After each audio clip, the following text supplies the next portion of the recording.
తులసి news కు స్వాగతం. మాల్యాద్రి లక్ష్మీ నరసింహస్వామి జయంతి ఉత్సవాల ఏర్పాట్ల పరిశీలన. భక్తులకు ఎటువంటి ఇబ్బంది లేకుండా ఏర్పాట్లు చేయాలి. అధికారులతో ఎమ్మెల్యే ఇంటూరి నాగేశ్వరరావు. మాల్యాద్రి లక్ష్మీ నరసింహస్వామి జయంతి ఉత్సవాలను ఘనంగా నిర్వహించేందుకు అన్ని ఏర్పాట్లు పూర్తి చేయాలని కందుకూరు శాసనసభ్యులు ఇంటూరి నాగేశ్వరరావు అధికారులకు ఆదేశించారు. శుక్రవారం సాయంత్రం ఆలయ పరిసరాలను ఆయన స్వయంగా పరిశీలించారు. ఈ నెల 17వ తేదీన శనివారం జరగనున్న ఈ జయంతి ఉత్సవాలకు రాష్ట్ర వ్యాప్తంగా భక్తులు భారీగా హాజరయ్యే అవకాశం ఉన్నందున వారి కోసం పకడ్బందీ ఏర్పాట్లు చేయాలని ఎమ్మెల్యే స్పష్టం చేశారు. ఈ జయంతి వేడుకలు వైభవంగా భక్తులందరికీ సౌకర్యంగా ఉండేలా ఏర్పాట్లు ఉండాలన్నారు.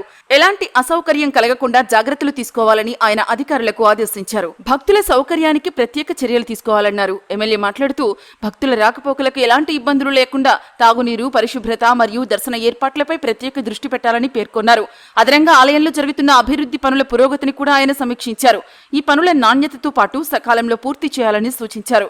ఈ కార్యక్రమంలో ఆలయ కార్యనిర్వాహక అధికారి సాగర్ బాబు, జూనియర్ అసిస్టెంట్ వెంకటేశ్వర్లు, పట్టణ పార్టీ అధ్యక్షుడు దామా మల్లేశ్వరరావు, వలేటివారిపాలెం మండల పార్టీ అధ్యక్షులు మాదాల లక్ష్మీ నరసింహం, పార్టీ అధికార ప్రతినిధి షేక్ రఫీ, కూడలి భాస్కర్ రావు, మేకల అశోక్, కామినేని అశోక్, ఎల్లంపల్లి భరత్, మార్తాల వెంకటేశ్వరరెడ్డి తదితరులు ఈ కార్యక్రమంలో పాల్గొన్నారు.